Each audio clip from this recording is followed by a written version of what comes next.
A violência patrimonial é uma das 5 formas de violência doméstica previstas na Lei Maria da Penha. Apesar de a norma garantir punição, esse tipo de conduta ainda guarda características que dificultam a apuração dos casos. Esta mulher viveu por 10 anos em situação de violência doméstica. As agressões começaram com discussões que viraram brigas mais sérias, físicas e até tentativa de homicídio. O agressor, hoje ex-companheiro, chegou a ser preso e usou tornozeleira eletrônica, mas nunca cumpre as medidas protetivas. Ela vive em alerta. Tenho medo de se cumprir as ameaças. Ameaça de me matar, de matar filho meu, de pegar algum parente meu. Não posso me aparecer, não posso sair, não posso levar meus meninos para divertir no parque, em algum lugar. A Lei Maria da Penha entrou em vigor em agosto de 2006. O objetivo é dar um tratamento mais severo aos agressores. A norma veio como reforço aos direitos humanos para a mulher e tem ajudado a diminuir o número de casos. De acordo com os dados do Fórum Brasileiro de Segurança Pública, foram registrados 1.319 feminicídios no país em 2021, uma queda de 2,4% em comparação com o ano anterior, que contabilizou 1.351 casos. A violência física é a agressão mais explícita e fácil de comprovar, mas outras não. A lei tem ficado mais abrangente para identificar formas diversas de violência de gênero. Isso porque, até chegar ao extremo, que é o feminicídio, a mulher ainda vive outros tipos de constrangimentos, como o psicológico e o patrimonial.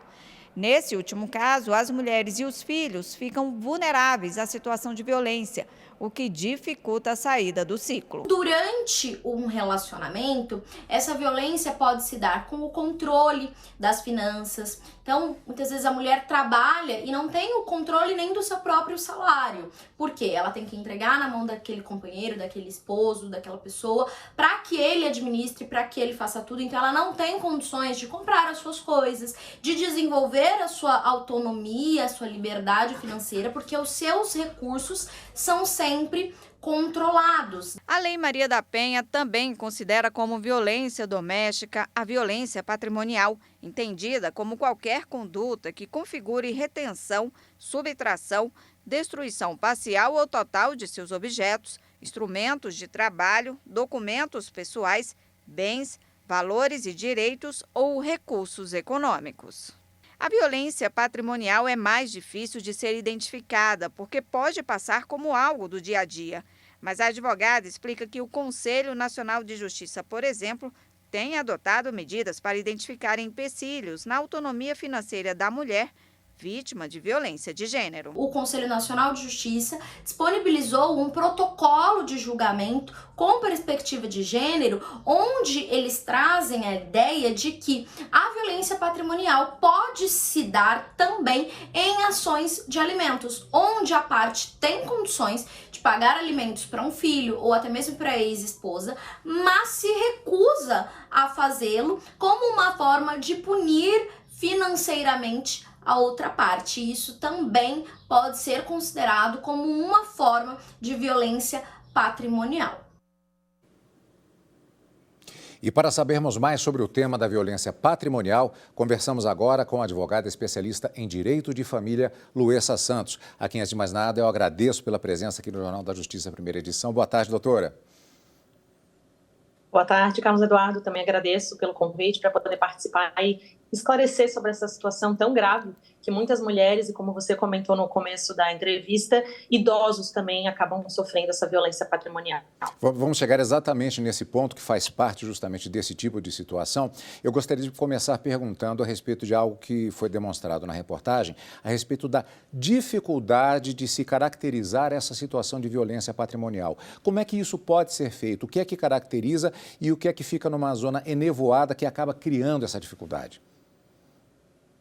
A violência patrimonial ela é muito substancial, né? Porque a mulher ela acaba sendo coagida, ela entrega parte dos seus recursos financeiros para o companheiro, ele acaba fazendo a administração, ele acaba retendo, por exemplo, aparelhos que essa mulher possui para o seu trabalho, como computador, como celular. Então, realmente, a prova ela fica muito dificultosa. Porém, essa mulher ela pode sim fazer registros desses acontecimentos, pegar extratos bancários, né? Hoje a própria ata notarial, pegar conhecidos, pessoas que possam de fato realmente comprovar que essa situação ocorria no relacionamento. Agora, existe a possibilidade de se fazer prova por meio justamente da obtenção de extratos, de movimentação bancária. Como é que, identificada havendo essa situação, a mulher pode fazer para se defender e se preparar, inclusive, na expectativa de uma ação, por exemplo, de uma ação de divórcio? Exatamente, a mulher precisa ter esses comprovantes, né? E por isso que sempre quando eu atendo mulheres nesse tipo de situação, a gente orienta que hoje no judiciário tudo vale como prova. E-mails, conversas de WhatsApp, né? Justamente se leva ao cartório para fazer o registro dessa ata notarial, justamente para que a mulher consiga comprovar. Mas como eu disse, muitos desses documentos a mulher acaba nem tendo como posse dela. Por isso a importância também de procurar pessoas conhecidas, próximas do relacionamento, para que possam narrar esse tipo de situação que a mulher vem vivendo, como até os filhos maiores também podem narrar, porque essas situações de violência doméstica, infelizmente, perduram por muitos anos em muitos relacionamentos. Existe uma dificuldade em termos até mesmo culturais, inclusive de pessoas um pouco mais velhas, no sentido de sequer ter consciência de que estão sendo submetidas a esse tipo de situação? Com certeza, né? Fora a Lei Maria da Penha, o Estatuto da Pessoa Idosa prevê no seu artigo 102 o crime, né, de subtrair, pegar dinheiros ou benefícios de pessoas idosas. Então, infelizmente, o idoso acaba passando procuração para filhos, sobrinhos, netos, né? Realmente, infelizmente, essa situação ocorre entre pessoas próximas desse idoso que cometem esses atos, como pegar pensão, contrair empréstimos em nome desse idoso. Até no final do ano passado, entre janeiro e julho, a Ouvidoria Nacional de Direitos Humanos recebeu mais de 12 mil denúncias e dessas 12 mil denúncias, mais de 54% eram de violência patrimonial contra pessoas idosas. A possibilidade de denúncia, como ela pode ser feita? Pelo telefone 180, delegacias especializadas, defensorias? Exatamente, né? Hoje a gente tem diversos meios de campanhas, inclusive, né, de ligações, porque às vezes aquele idoso ou aquela pessoa, a mulher, ela não tem às vezes uma rede de apoio, então a gente sempre aconselha realmente a ligação para o 180, procurar uma delegacia especializada, justamente porque vai ter um atendimento, um acolhimento para aquela vítima, mas se a mulher não conseguir, ela pode sim também procurar uma outra delegacia, a Defensoria Pública e, logicamente, uma tentativa da sua rede de apoio para que essa denúncia seja efetivada. Doutora, muito obrigado pela participação. Apenas uma ideia para as pessoas, para que elas se conscientizem e possam procurar os seus direitos e também denunciar no caso de situações como essa. Muito obrigado, doutora. Eu que agradeço. Muito obrigada a todos.